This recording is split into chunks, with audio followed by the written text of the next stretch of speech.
Alright guys, how you doing? It's Mask here. I know, better late than never, but I had to go back to school today. Classes finally started again. My school was on strike for like 6 months. 6 weeks, sorry, not months. Whatever. I got Taya here. Now, this is a farming deck that's sort of been around for quite a while, but I've never really dabbled in it too much myself. But Jinzo's kind of given us no choice. It's a Buster Blader Dark Paladin farming deck. So you get Dark Paladin out. That's pretty much going to take care of all the threats Espa Roba's got to throw your way. And then we can farm our Jinzos. That's what we're getting, right? We're playing the Jinzo guy. We're getting Jinzo's one of his drops. I'm sure of it. I didn't look at the drops yet, but I'm just going to assume that we're going to farm a Jinzo. And the chat's not going to wreck it for me, and we're just going to play until we get Jinzo. This is the first thing I'm trying out to use. And actually, this looks good. This looks good. We got going second is always going to be nice. You get extra cards with automatically going second. Emblem of the Dragon Destroyer. It's always nice to be able to get one of those off. Draw the Buster Blader out of the deck. Card draw, always nice. We don't need anything. King of the Swamp. We'll probably just use the King of the Swamp just to get more card draw.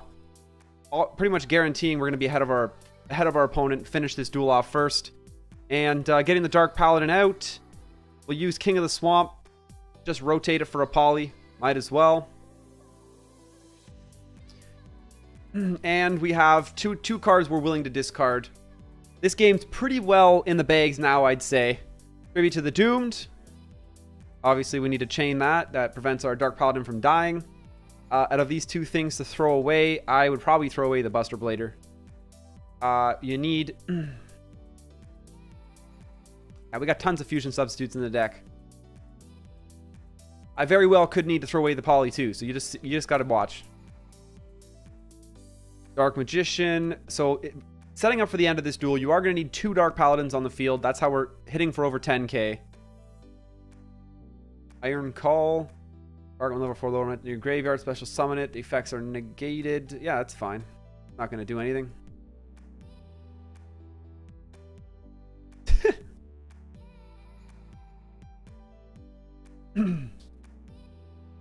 We're 1 fusion substitute away from getting out our second Dark Paladin.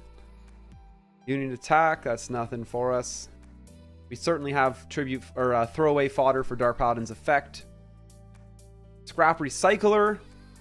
Knowing we're ahead in card draw, that's all that's important. You really only have to get off 1, maybe 2 King of the... like 1 or 2 of either King of the Swamp or the Buster Blader draw card in order to make sure you're not going to deck out before your opponent. And here it is. I guess we might as well go for the poly. Get out the other Dark Paladin. We'll still have one Dark Magician left to use as throwaway. The rest of the cards we need in the deck. So this does get a little risky. Realistically, we should have waited another turn or two, collecting some more random cards, making sure we're not going to get screwed over, needing to throw away something that's important to us. We're good now, though. We got 2 throwaways. That's golden.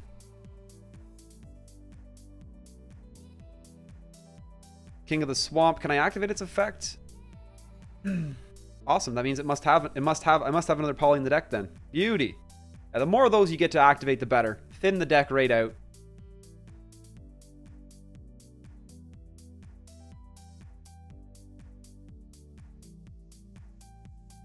Anti-magic arrows. We can set that for the last turn. You can set this as a union attack too. Jinzo has nothing that threatens your back row, so you can go ahead and set endgame. Because you need to... your hand gets cloggy because you do need to hold on to extra cards in order to make sure you're always able to counter your opponent. If I would have had to normal summon him, that's how I know that that's as many as I can do. Everything's done on the last turn. There's nothing that needs to be set up on the second last turn. So we know we're good. Just end it. Go ahead and throw away something. And here we go. We got, obviously, we're just going to go Gravekeeper's Vassal Summon. Secret Pass to the Treasures. Pretty standard. This part, you guys have seen hundreds of times. Turn that to off, so your Dark Paladins will stop trolling the crap out of you. Hey, do you want us to screw up your endgame? Hey, would you like us to mess up your endgame? Hey, would you like us to mess up your endgame? No, shut up. Actually, warning. You know what? Turning it to off. I know you're going to get annoyed by the Dark Paladins, but don't forget to turn it back on again. Oh my gosh, I've already done it once today. I forgot to turn it back on. I missed my anti-magic arrows activation right now. Missed this. And boom, I was screwed. But there it is. 12,300 into the Espa Roba. We're golden. I'm going to show you guys at least one more of these. I like having at least 2 examples of the deck. I mean, you're definitely not going to read 100% win rate in the deck in the title, guys. This is the best I've come up with on the spot. I mean, this was actually suggested to me by KO, one of the people that were watching my stream at the time. But this is kind of what I was leaning towards. I feel like it's this or Horus. I am being told Cyber Angels does a pretty good job. I feel like if I have to stare at another Cyber Angel again after playing the KC Cup all weekend, my eyes will melt out of my head. So I was like, I'm not farming with Cyber Angels. I'm sorry. No, it's not happening. But I'll most likely break down and do a Cyber Angel video for it as well anyhow. But whatever. Hopefully we'll be back with another run through. All right, let's get another good run through here. We got the Buster Blader. We're on dual standby. Our opening hand is 5 cards. Let's not break here.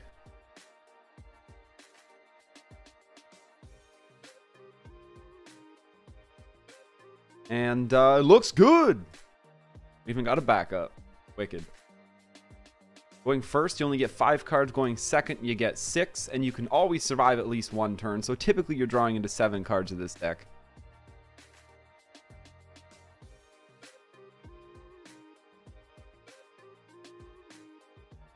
We got an extra card in hand to throw away if we need it.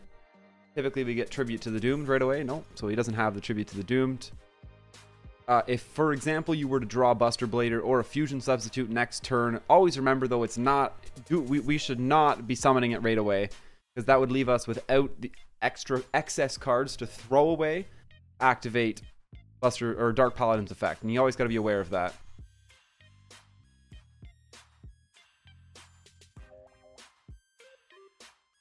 Jinzo in the graveyard. Alright, we do have the ability to summon one now. With only 1 extra card in hand, though, I'm going to wait a little longer.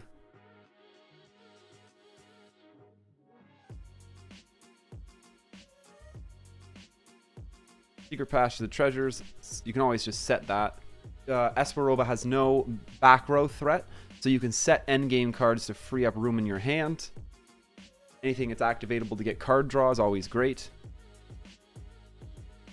I think you typically need to get off 1 or 2 search effects throughout this whole game. We have the King of the Swamps and the 2 cards that search out Buster Blader. You can usually have to get off at least 1 or 2 of them. Otherwise, you might be in trouble when it comes to having enough card draw to deck out before Espa Roba does. We got Dark Paladin. We can get out the second one now because we know we have enough extra cards in hand. You need to get 2 Dark Paladins out on the field, and then your Vassal. That's going to be your end game. So now, technically, we have 3 cards in hand. They're all going to be throwaway cards. I activate this just because it's glossy. Typically, it doesn't matter at all if it's not, because there's no more Dark or Buster Bladers left in the deck, and that's all you're going to use that for, is to draw faster, essentially.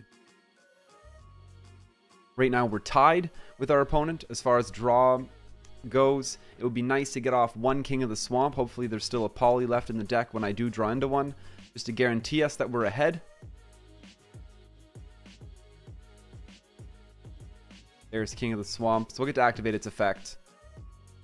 I'd be interested to know as well, that King of the Swamp is glossy. I wonder if activating that effect, which does just throw it to the graveyard, but I wonder if that does count and give us those glossy points. I'd be curious to find out. Card a card. It doesn't even look like we're going to have to use Dark Paladin's effect this game. Actually, that's wrong. Like, he should draw into Tribute to the Doomed, but any second now. About 2 cards left. Everything of this deck's end game is done on the last turn, so you don't have to worry about that. Just draw into your final turn, and then it's very simple. I mean, Secret Pass to the Treasures, double Union attack, nothing you're not familiar with. Vassal goes out. Secret Pass to the treasures. Always like to start with. This is the anti-magic arrows that's set. Normally I was suggesting to turn your activations to off so your Dark Paladins would stop annoying you, but I've changed my mind. Don't do that, because chances are you're going to forget to turn it back on before you hit go to battle phase, and you'll miss your chance to activate your anti-magic arrows, and it'll tilt you because it'll brick your farm. In fact, I would say as far as turning it on at this moment, that's everything we're going to need. All of our stuff's activated, and it's just anti-magic arrows that we need to hit at the beginning of the battle phase. And boom, we are ready to go. 12,300 straight to the face. Espa Roba's down, and you guys can hopefully get your Jinzos to drop, right? This is the Jinzo guy. I'm sure he drops Jinzos. Just look at the rewards after the game. You'll probably get one.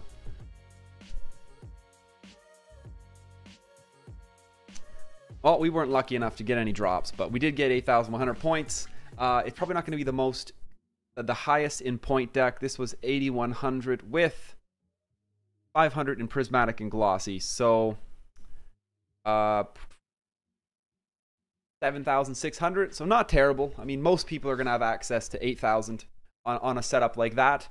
You guys should be all right. If you take damage, you're probably not going to... I mean, that was a no damage win. If you take damage, which you will often as well, you're probably not going to hit 8k. But this is a decent 7,000 plus farming deck for Espa Roba. I've heard people, like I said, I've heard people talking about CA being a good option, and I'll be exploring if what is more consistent, comparing this to Horus, because it's both the same concept. We need to negate the magic cards. We can't use traps to do that like we usually would because of Jinzo, so you can't rely on that. And yeah, that's awesome. Espa Roba. I'm looking forward to them bringing him probably as a playable. They're probably going to bring him in as a playable character, and that is, I bet, when they'll actually bring us Jinzo. And looks like he has appeared again. Level 40, but I got two examples in here. That's good. I'll farm him off record. But thanks for checking us out, guys. As always, you can catch us live at twitch.tv/MasKScarin. And if you haven't already, smash that subscribe button and come join the Discord channel. We got a lot of amazing people in there, and it's a lot of fun. You'll really enjoy yourselves. The link to join the Discord channel is in the description down below, as well as my Facebook and Twitter page. Give me a follow, smash the like button, and yeah, guys, stay classy.